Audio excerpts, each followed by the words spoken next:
Hello mga loads, nandito kami ngayon mga idol sa South Supermarket Home Goods of Food.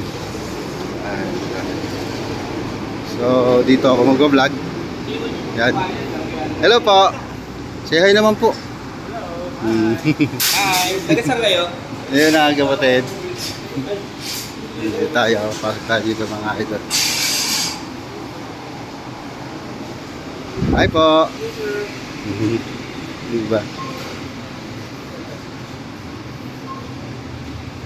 Well,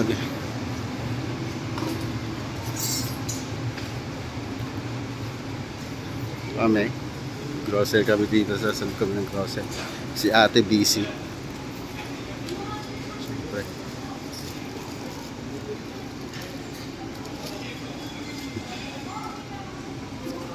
Pamangkin ko at sa kanyang kapatid din. Ito na lang mga lods, mamaya naman.